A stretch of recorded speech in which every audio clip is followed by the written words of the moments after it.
It's not an IT thing. It's not an admin thing. It's a core way your business is going to be sustainable thing. And I think because people are panicked as well, they don't have the headspace in which they can take the breath to get the oxygen to their brain to learn about the technologies that are actually out there and available. People are like, oh, but robots are going to take my job. No, there was a factory that introduced robots into the production line. And for every robot they brought in, they hired 8 new staff. Wow. Because they needed people to work alongside the robot in a different way to traditionally how they had been working. But because it was so effective, it made the whole place more profitable. So they had to hire more people.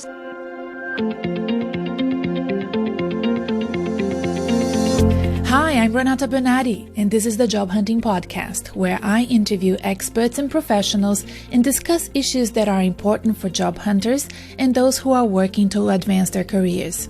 So make sure that you subscribe and follow, and let's dive right in. All right, everybody. I don't usually do the introduction live, but I have been doing them for this live ones. My name is Renata Bernarde, and this is the Job Hunting Podcast, a podcast that does what it says on the tin. Together with some awesome guests, I help you nail your next job and have the career that you want.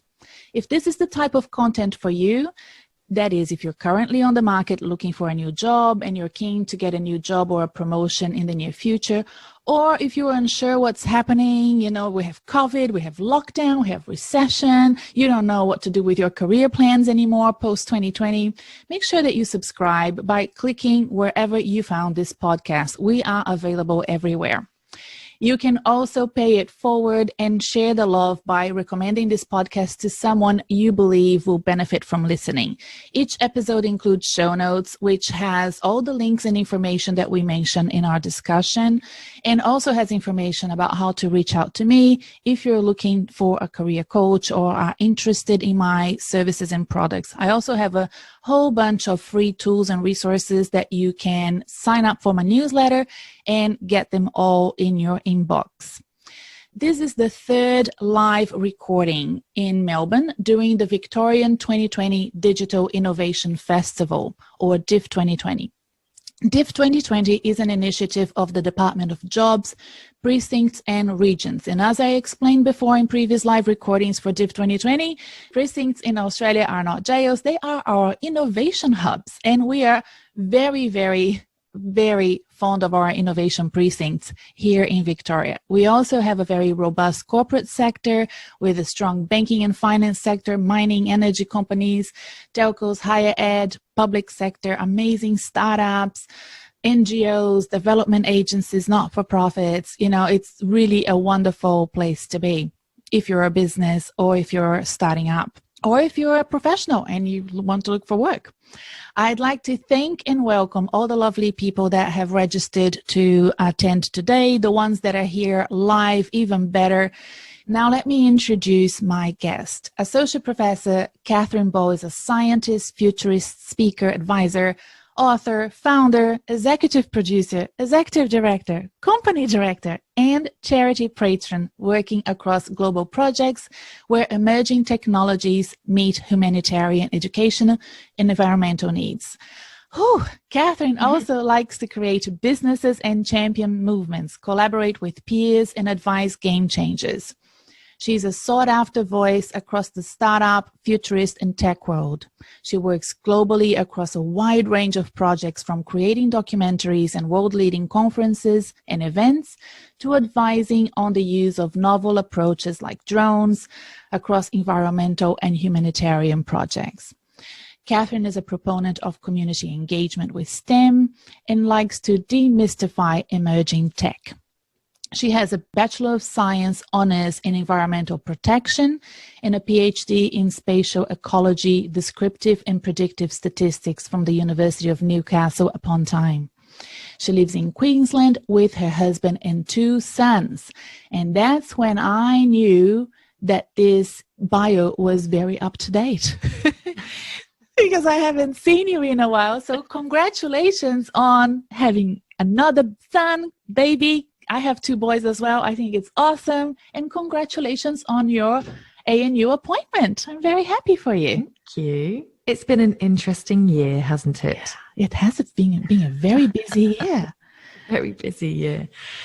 Yeah, life changes when, what is it? Life is what happens when you're busy making plans. I had so many plans for 2020. That's a John Lennon quote. Yeah. It is a John Lennon quote. We need to change it for COVID. Life is what happens when you're locked down. And life is what happens when you're unable to do anything because of COVID. Yes. So I think, it's a good way for this podcast to start with the guests' careers. And I've been very lucky to hear how you grew up and how you began thinking about what you wanted to do.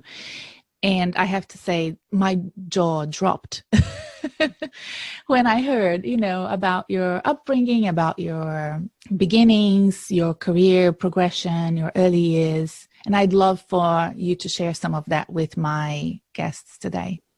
Well, it's definitely been a roller coaster, and you can probably tell from my accent that I'm not Australian born, though I am an Australian now.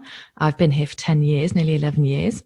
I had very humble beginnings, very hardworking mom who, after a divorce, kept working really hard to keep us all on the right side of the tracks. And we were, I'd say, what would you call that? Like working class in the UK, probably would call it that. And blue collar? Sorry? Blue collar? Blue collar, potentially. Do we still use that? She trained as a lawyer, so she wasn't like a blue collar worker.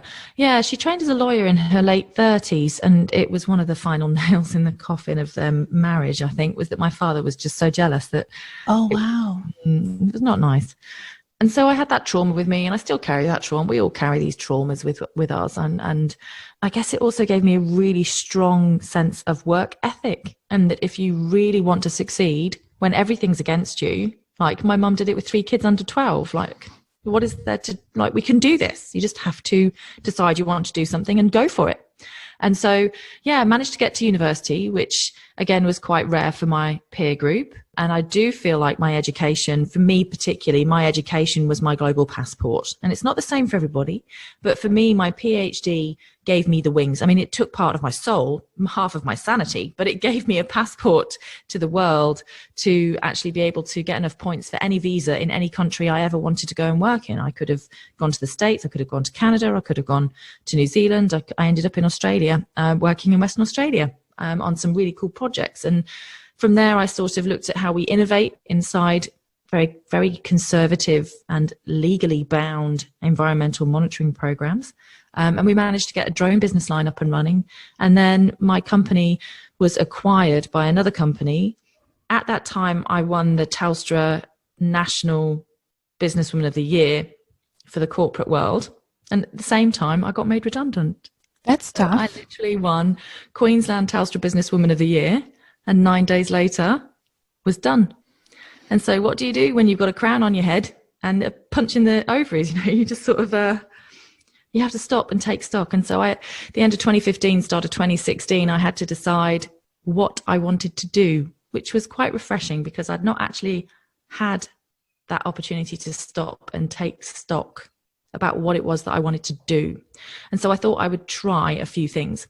So I started a number of businesses and sort of tried to continue on the consulting work that I'd already been doing. I started a few education programs, which haven't worked, some of them have worked. I've probably opened 12 companies. I've probably closed 6 or 7. And it's one of these things, you've got to go in, try it, test it, be the startup, see if it works. And if it doesn't work, you either pivot it, sell it, or you close it. And so I've been through that business cycle now, maybe 3 or 4 or 5 times, to the point where I recognize where good opportunities lie now. It's better education than an MBA. Probably cost me the same amount as an MBA too, but better education than any MBA can probably give you.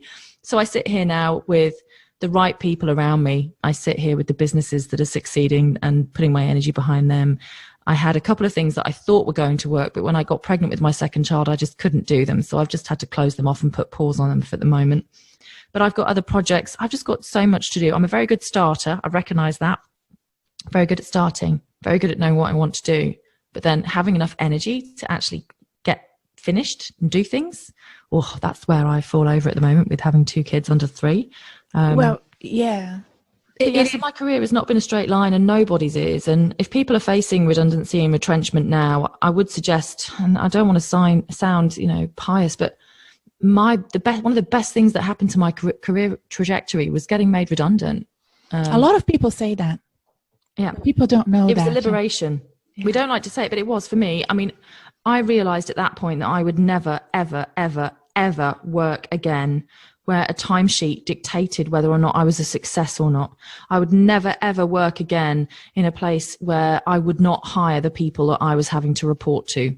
You know, if you're sat in a place where you're being tolerated and not celebrated, get out, go to somewhere that you are. And if you can't find anywhere that's ready for you yet, create one. To have a portfolio career like you have, because you have some retainers and some appointments, like ANU is an appointment, some of your clients are retainers, and then you have some entrepreneurial companies of your own and so on. It requires a set of skills and routines and behaviors. What do you think enables you to actually get that done? I know you're being tough on yourself and saying, oh, it's hard to do it. But you probably can identify what enables you to actually do so much. You have to have a good team around you. Yes. Can't do it on your own, right? So my accountant is class 1. Michael Cohen at Hoffman Kelly. If any of you are considering doing a startup, he is the man who will give you mention my name, you get an hour's free strategy off him. He is just genius. My businesses would not be what they are if we hadn't found him. And he was recommended to me by a friend via the Telstra Business Women's Awards. So it's all about networks. I say this quite often. Your network is your net worth. And it really is. If you can build the right team around you. I've got an EA, Kate, who's in Melbourne. And she is my right hand. When I first hired her, I think she saved me 200 or 300 emails a day. Like just that organizing a catch up thing, that takes 10 or 15 emails sometimes. I just don't have the headspace. Emails are my enemy. An email is someone else telling you what to do. That's where I am with emails. Really don't like them. But you've worked with Kate to organize today, right? She's awesome. Yes. So, having an EA was absolutely fundamental to me. It costs money, of course it does, but God, it saves me so much time. And the one thing I don't have enough of is time. And so you have to prioritize your time. So I've got great lawyers that I can go to when I need things like IP protection and trademarks and things. I spent a long time with my speaking career, creating good networks through corporates. I'm actually really cutting back a lot of the consulting work, to be honest. It's not actually the most lucrative and it's probably the most time draining. And also people expect a lot for free. And I don't do that anymore. I don't have time. If someone wants to take my time, it's my time away from my children now. And I guess I was always very generous with my time. Yeah. People would say, oh, can I meet you for a coffee? Can I chew your brain? And it's one of those terrible things when you first start off as a startup that you're wanting to establish your brand. And in doing so, you really do yourself a disservice in your time management. And this is where I didn't have the team around me. And so I was doing everything myself and it was exhausting. And I remember having a conversation with a person about this innovation they were working on in robotics and agriculture. And at the end of an hour, I said to him, fantastic. So how can I get involved? How can I help? And he said, oh no, I just wanted to meet you and tell you what I was doing. And that was a watershed moment for me because I could have just got $500 out of the bank and just gone, oh, there you go, $500, bye. I'm not wasting my time. And even now I have people that are like, oh, can you please provide some assistance or advice on this? I go, yeah. And here's my engagement fee. Yes. And here's my planned fee for the next 3 milestones after that. And if I don't hear from them, I'm like, thank you for not wasting any more of my time. Because if you won't pay an engagement fee to tap into all of that knowledge that I've got, 20 years of knowledge that you're wanting to access, and you won't pay an engagement fee, we're not going to have a very happy corporate friendship.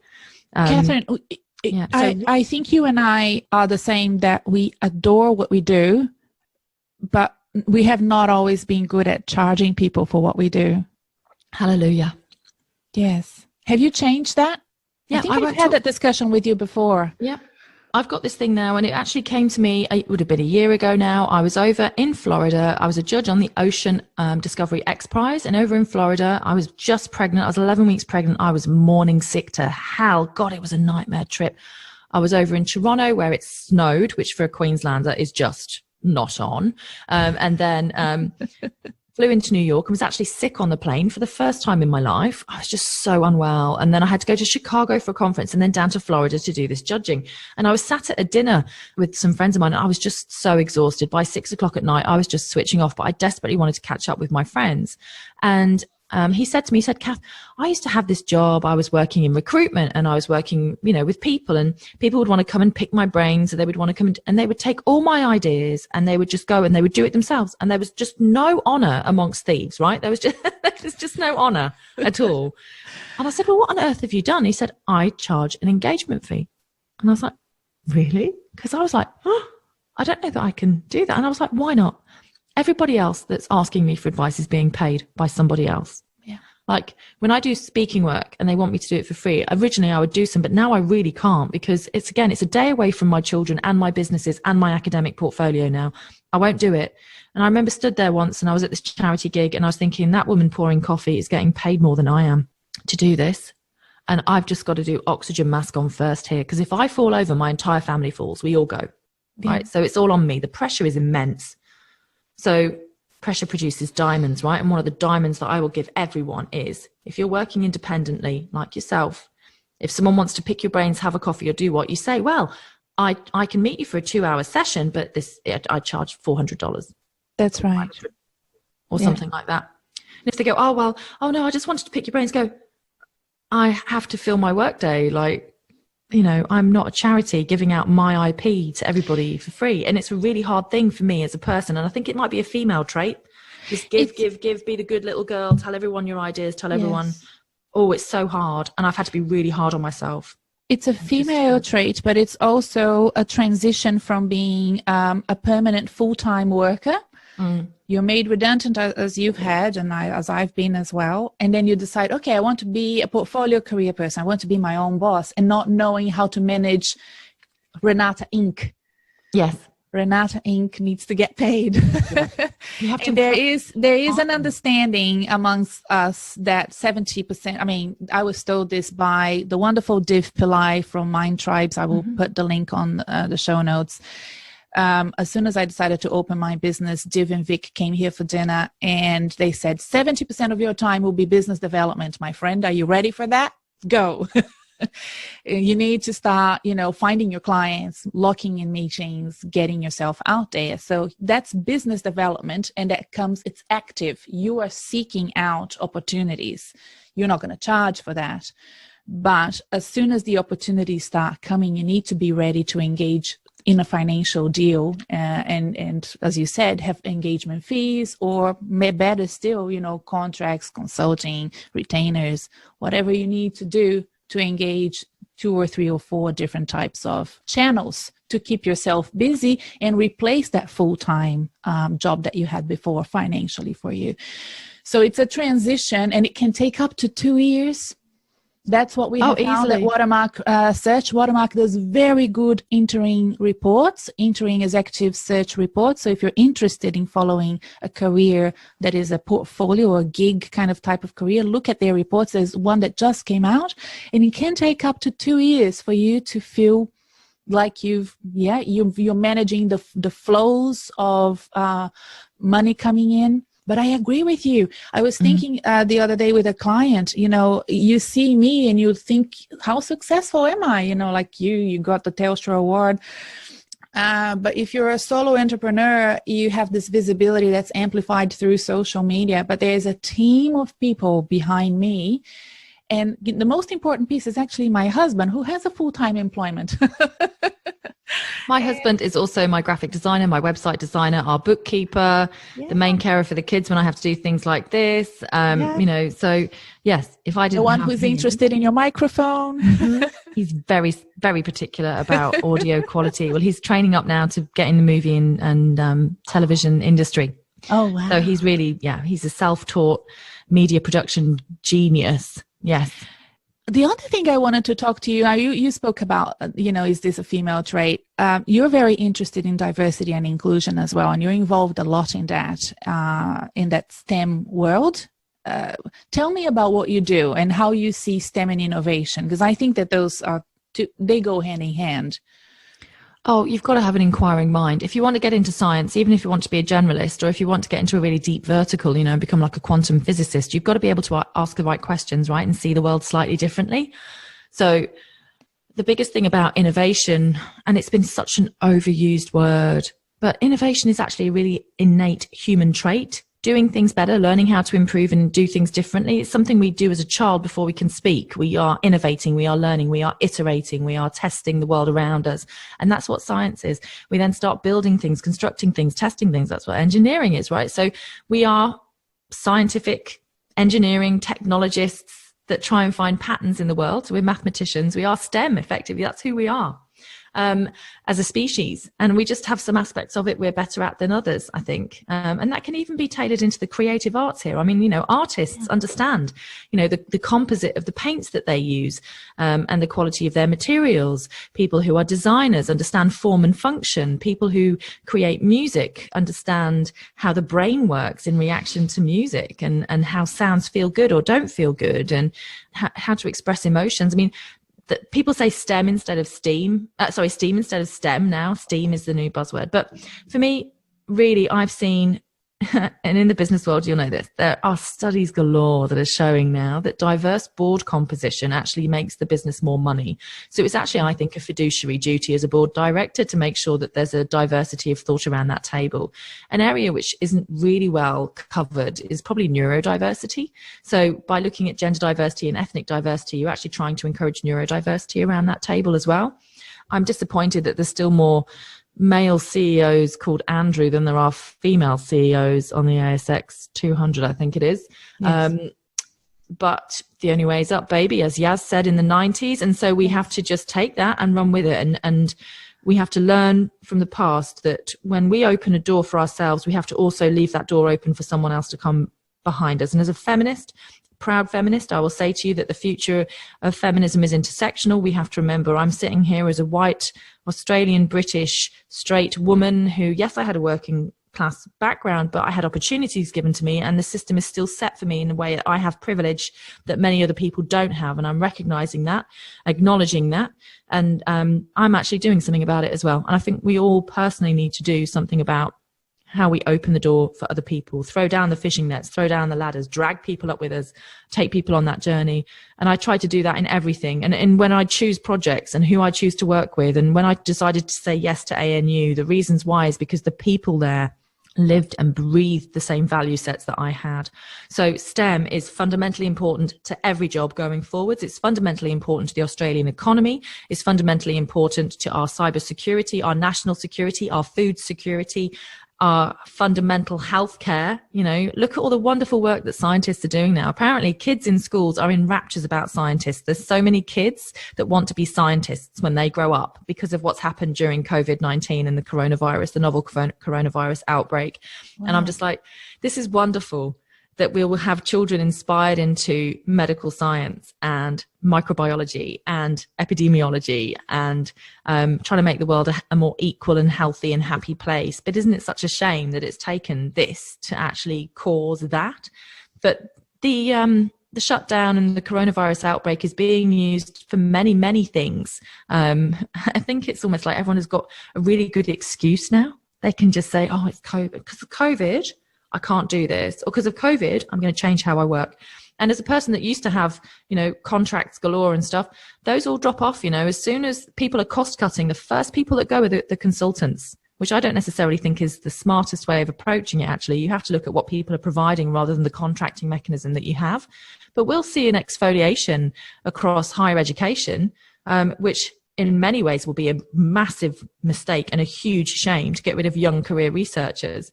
But I know that there's people inside universities that could have retired 10, 15 years ago, you know, and it's just the immune system of the economy is going to kick over.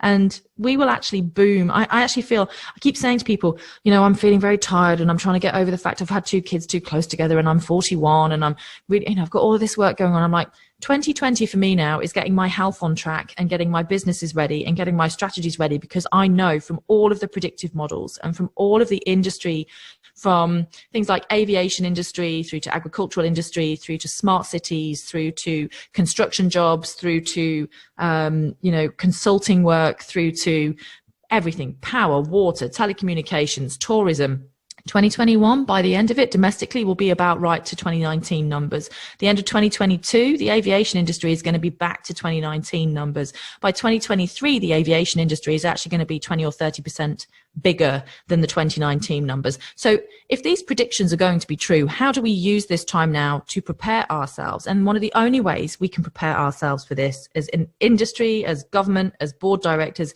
is to have a diversity of opinion around that table, have a diversity of thought happening in the government level, and actually have people who are trained up and well enough ready and have these models ready to go. I don't know about you, but I feel exhausted, and I'm not even in Melbourne. I feel exhausted by all of this now. I'm at the end of my tether with it. I'm like, come on, vaccines. Can we just do some vaccine stuff, please?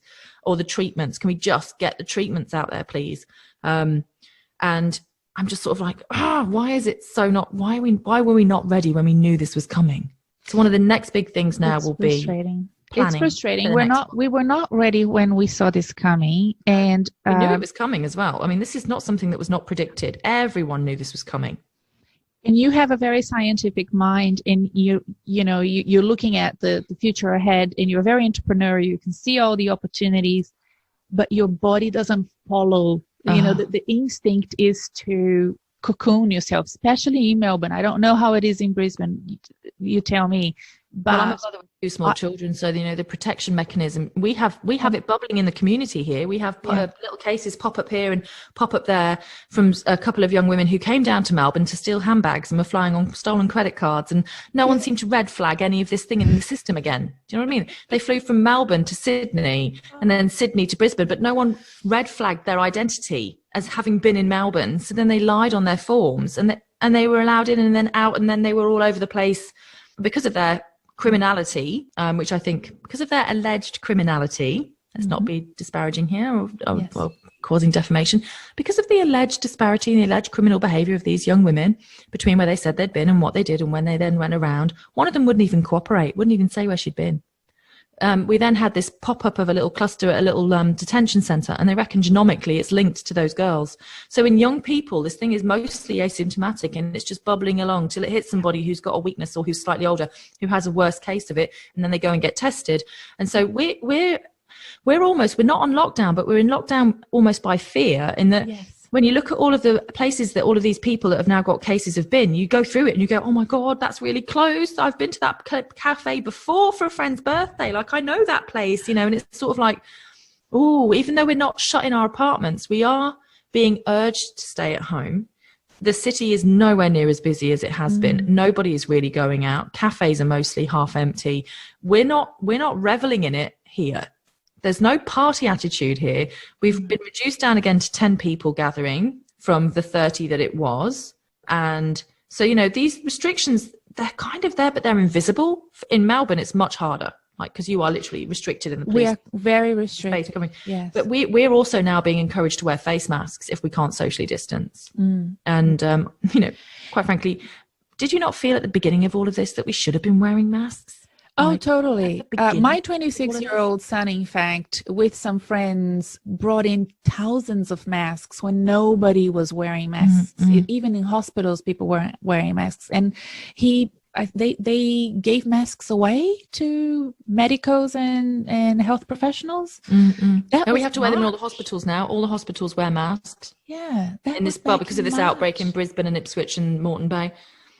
And he's still 26 and he's not in the science or health profession, So I think that this is something sometimes we have to learn from people we often think why, I'm thinking millennials, I'm thinking younger generations, I'm thinking people that are probably built in, I'm thinking Darwinism. Well, again, no, it's not the strongest or the smartest that survive. It's the ones that are most adaptable to change. And they are younger. You have to have diversity, right? So your kids, correct. Your son doing that was one person who's very different from you or I, but that's the thoughts and the ideas that we need about this. And I guess for future proofing and looking at new ways around career development and getting jobs, this is the key. You need to be spending time with people who are different to you, which is very difficult when you're on lockdown. I feel terrible for people that live on their own, that have been locked away on their own for 6 weeks. I mean, that's what happens to criminals. That's not what happens to peaceful, law-abiding citizens. And I'm really concerned about the long-term health effects of the lockdown, to be honest. Yes. And I don't think that's going to come to fruition. A friend of mine's just had a cancer diagnosis, and she was misdiagnosed by the first doctor. And if she'd just rested on her laurels and just walked along with that, she'd be dead by the end of the year. But she didn't. She went and got a second opinion, and now she's got a really rough 6 months in front of her. But it's not the death sentence that it would have been. So I'm wondering how many women have issues that need to see specialists, how many men have issues that need to see specialists, how many kids that have issues that need to see people, and you can't see anyone at the moment because you're on lockdown. Yeah. It's not good. Catherine, when you look at the forecastings that you've mentioned before about economies picking up again at the end of 2021, 2022, they are going to pick up again, but things will probably look different. Yes, and this is where tech is going to be a massive thing. And this is where, if you are thinking that you're going to be made redundant, or you have been made redundant, or you're looking in a new way to where your career is going, there are a few areas that I would say you would be guaranteed for a job for life if you worked in them. Oh, please do tell. Well, cybersecurity is number one. Okay. Cybersecurity, you can get trained upon reasonably easily, and you can start working in cybersecurity reasonably immediately. And if you are an Australian citizen as well, there are some areas of cybersecurity where they cannot hire in tech people from around the world to work on them. You can't come in on a 457. You have to be a citizen. You have to be a citizen, Australian citizen. And that would be the same. The podcast is listened overseas. That would be the same in every country. So every country will have their own sovereign cybersecurity need and capability that they'll be developing right now. And we know that actually, even because of people working at home, that the cybersecurity risk across the country has gone up because we've been working at home. We're not on cybersecure systems. We're using the internet in ways we haven't used before in terms of work. So our weakness as a country in terms of cyber has actually it's really got to the point of severity, to the point where, you know, the Prime Minister's talking about cyber attacks, large scale cyber attacks that are happening. There are 200 cyber attacks every second in Australia. Really? 200 a second. I can't even really deal with that. But that's a huge number. And it's only going to get worse because the future of war is cyber. The future of national identity is around cybersecurity. The future of our economic stability will be around preventing people hacking into our big banks and into our water networks and into our electricity networks. So if you have, and you don't have to have computer science skills to get into cyber. That's the other thing. You can be a person with an arts degree who's always worked in administration, and you've probably got a perfect set of skills for the cybersecurity world. So when we look at the fourth industrial revolution and all of the job losses that were going to be predicted from that, from use of AI and smart devices and robotics, the first wave was supposed to knock out statistically different. It was statistically significantly worse for women in their 40s, 50s, 60s that worked in administration roles. But those are actually the women that are best, I think, for some of the cybersecurity roles, because to be a great person in cybersecurity, there are jobs, for example, where you need to have an understanding of process, an understanding of people, an understanding of human psychology and how teams work. And I think that any person who's worked in a senior admin role or a human resources role even has those kinds of skills innately in them. And this is where skills-based aptitude is actually becoming incredibly sexy in the world of recruitment. You've probably come across all of this stuff before, though, Renata, where we do artificial intelligence streams through people's CVs to pick up candidates. We've had ways in which we're trying to reduce gender bias in terms of hiring. By anonymizing things like CVs. And there was an interesting study that just came out in France where there was this top university, and I think 40% of women tended to be in this top class of graduates from this university, and it had to have an oral examination as well as a blind exam. So they got rid of the oral exams because of COVID, so it was only the written paper, which was an anonymized paper, and the number of women represented in that cohort went up to 80%. Wow. So 80% of those amazing people that passed at the highest level were suddenly female, whereas traditionally it was around about 40% because they got rid of the oral exam face-to-face and they anonymized everything. And I'm like, come on. So, you know, there's opportunities in cyber, there's opportunities in understanding process, there's opportunities in artificial intelligence, there's opportunities in data management. And so if you have a look at some of the free courses that your state government may have put forward, here at TAFE Queensland, we have courses in business management, data management, cyber, a bit of cyber activity going on. There's some free courses or reduced price courses across universities. ANU, we've got a couple of grad certs that we put together for the federal government as part of their COVID work. And one of those is on data. Catherine, do you think that these opportunities would then present themselves as entry-level opportunities, or would a mid-level manager, mid-level executive be able to transition into a leadership role Yes. Well, everybody's a leader, but you know what I mean? A leader Yeah. of people, of projects, if they have an understanding of what they're managing and trying to achieve. Oh, absolutely. And if people have ideas of wanting to be board directors, to be a board director is already a pretty laborious thing, and you have to be properly compensated and actually really think about things in a different way when you're a board director. And one of the things that I'm really seeing as a need across our company directors in the country is an understanding of cybersecurity and its place in the risk framework.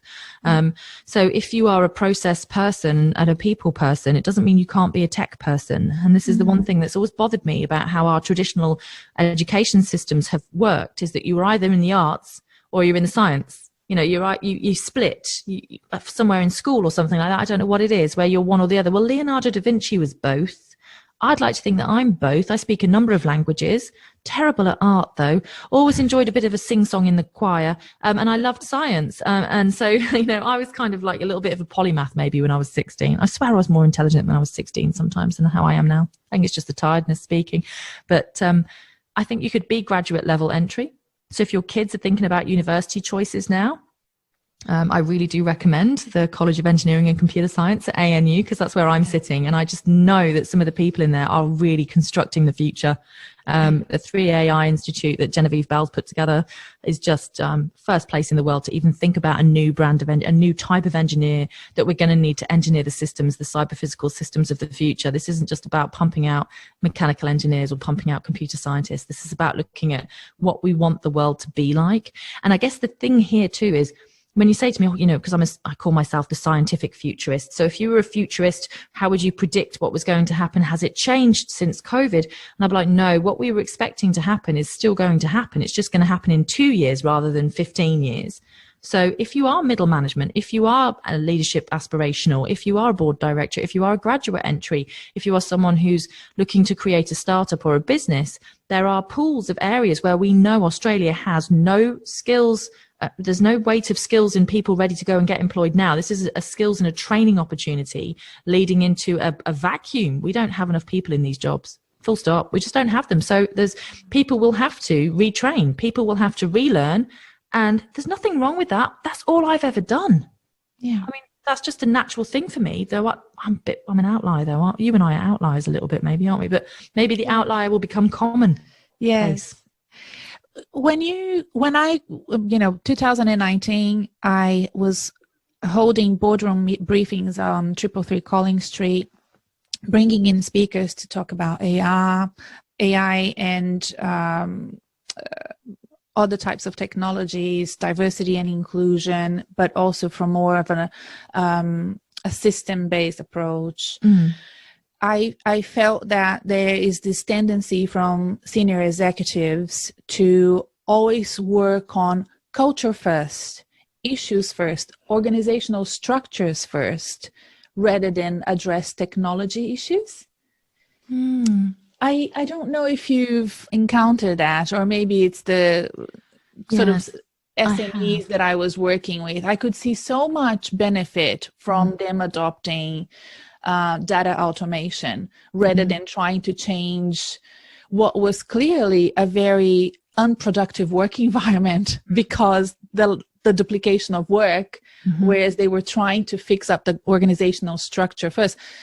That's my forte. I love talking to people about people culture. Don't get me wrong. That's why they hired me. But I would say, can I bring Diego, who is an expert in data automation, to look if there is any way that we can actually fix this by actually stopping all of these duplication. And then you will see that the politics that you think is happening will actually disappear because people won't be inside fighting.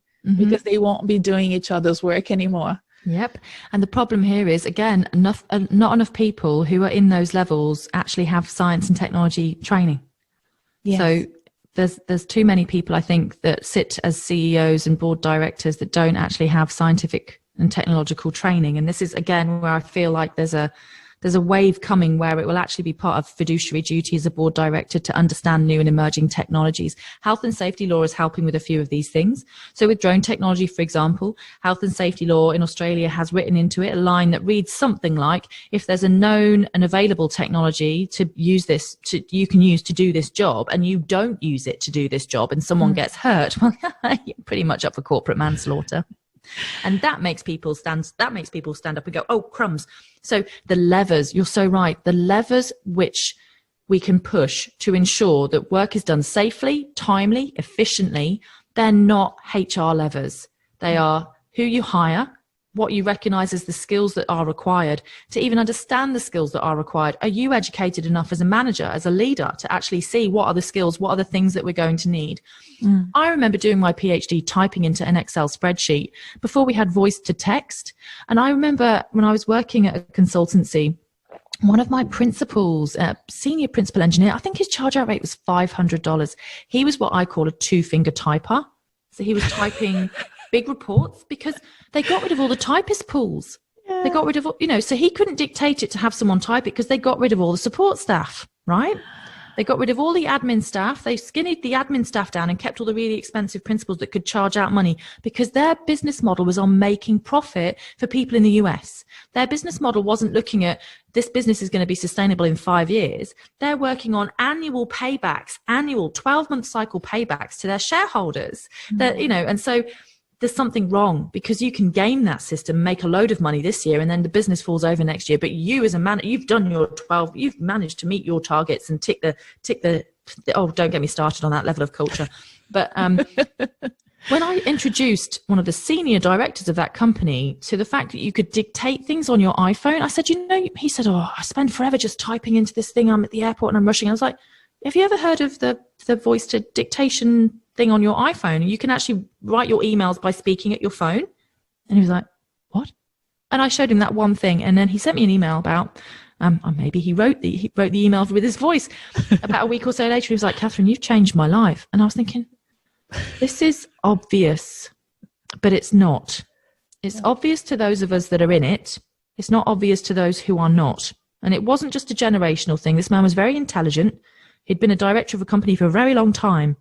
But I'm thinking, if he doesn't even know about the dictation function on an iPhone, how the hell would we be able to convince this person that they need data automation, that they need to have an admin person that's in charge of running the robots, and, they need to have an artificial intelligence that works on this. And, it's not an IT thing. It's not an admin thing. It's a core way your business is going to be sustainable thing. And I think there's just, because people are panicked as well, they don't have the headspace in which they can take the breath to get the oxygen to their brain to learn about the technologies that are actually out there and available. People are like, oh, but robots are going to take my job. No, there was a factory that introduced robots, may have even been in Melbourne. They introduced robots into the production line. And for every robot they brought in, they hired 8 new staff. Wow. Because they needed people to work alongside the robot in a different way to traditionally how they've been working. But because it was so effective, it made the whole place more profitable. So that they had to hire more people. So you've got to take this leap of faith. And the problem is that those of us that are on the spearhead of all of this in terms of technology, we know it. And I think most people aren't very good at communicating it. Or if they do communicate it, it's to people inside our own little Twitter bubble, right? We follow people that we like, and therefore we hear what we want to hear. Therefore we hear what we like. And it just goes on in this wonderful Ouroboros where we're all just eating our own tails, telling the same thing to each other again and again. What needs to happen is, like with me and that chap, that director, we need to speak to the people that are making the decisions to say, look, you're going to save so much time. You personally will have time to have a glass of wine and listen to some classical music and not look at your phone for an hour before you go to bed, because your emails will be done because you've talked them in rather than typed them in. When you think about the companies or people in Australia that are truly innovative and that are making a difference, I mean, you're sitting here in front of me with a Rode mic, and I'm, very Aussie. Great Aussie brand, well known across the podcasting world for the amazing technology that they have. What are you seeing? What are the areas that we're really doing well in Australia, but what are the big gaps as well? Because we have some, don't we? We do, but you know what? I think they're kind of well recognized. Deloitte did a study a few years ago looking at the dearth of people with STEM qualifications, particularly ICT qualifications, computer science, cyber qualifications.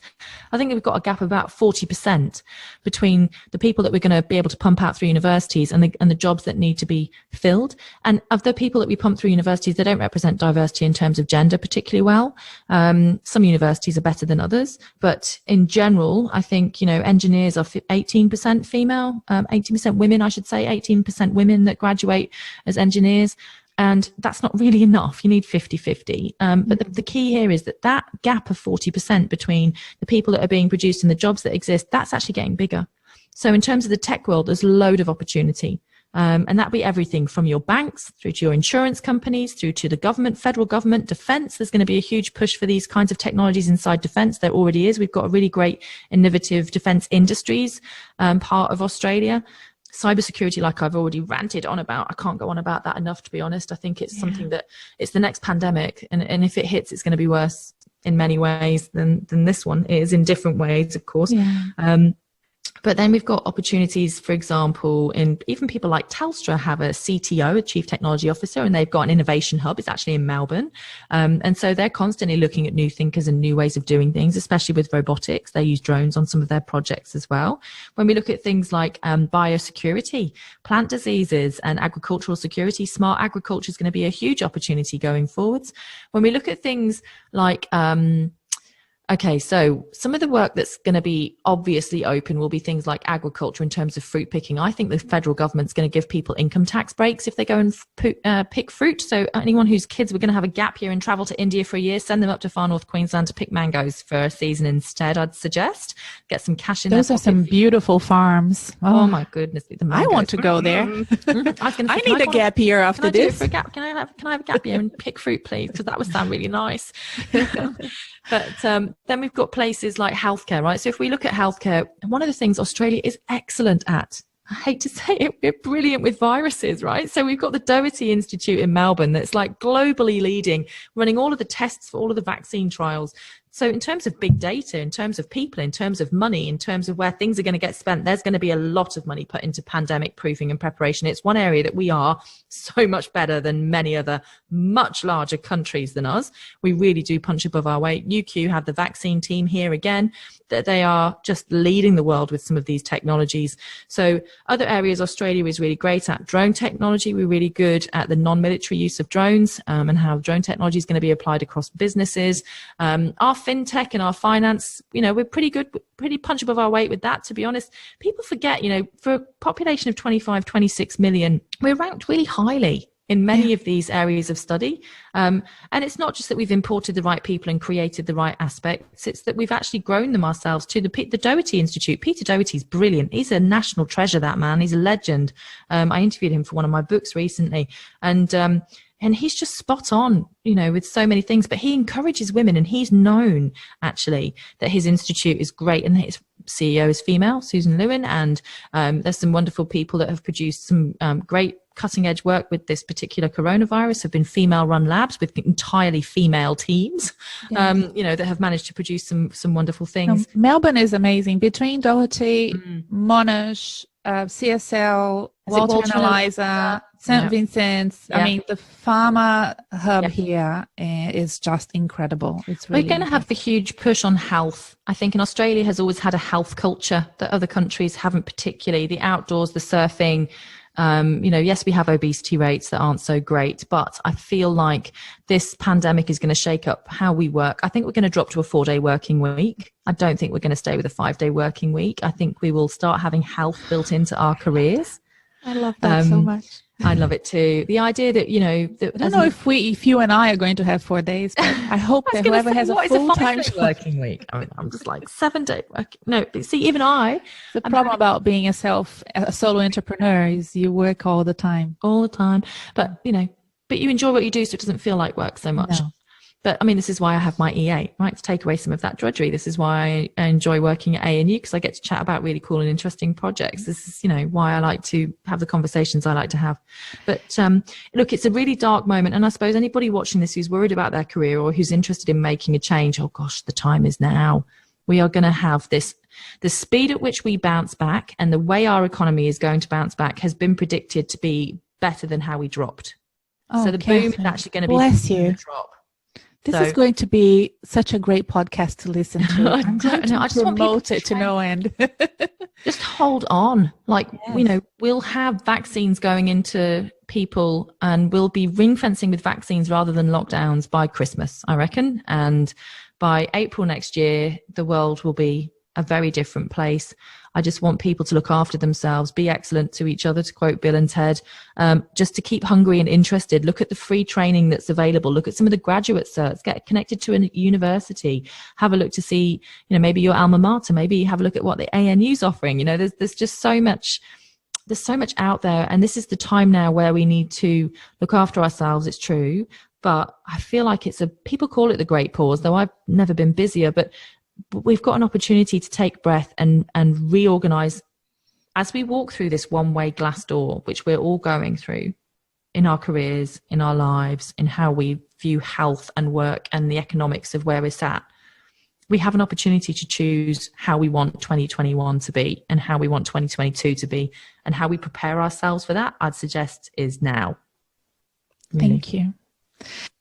Catherine, thank you. You filled up a whole hour of great, ideas. I just don't need to worry about asking you any questions. I just can let you reign free. I will have you back in this podcast. I might have to get you an engagement fee, but no, this is my friend, and this is, that's the wonderful thing. Can I finish off by saying that the best thing about being a solo entrepreneur, or anybody working, actually, the best thing about being in the corporate sector is to have a great network of people you can count on. I know that if I have a big problem, even though I haven't seen you in a year, I can give you a call, and you can call me if you need me in Melbourne, as you've done and as I've done. Like, it's the best thing. And I'm so grateful for that network that we both have, not just the two of us. We have a whole bunch of mostly women that we can count on to help us out in our journey. So that's great. The key. And everybody needs to have that. Well done. Thank you. Thank you. What are you going to do for the rest of the day? Oh, I've got meetings back to back most of the day. Yeah, I've heard from Kate. Make sure she finishes at 10. Yeah, which is now. Yes. But look, thank you so much for having me. And if anyone wants to connect with me, you can find me through Twitter, Instagram, LinkedIn. More than happy to have a chat. It takes a while for me to get back to people at the moment, though. So. Well, I put the World of Drones websites and the competition on the chat box, but I will have all of your links in the show notes when the podcast goes live as well. Thank you. Bye, darling. I hope you found this episode useful and that it helps your job hunting and career plans. Don't forget to subscribe and follow me on social media and on your favorite podcast app. And please join the Reset Your Career community so I can send you free tools and resources to make your career advancement more successful. See you next time.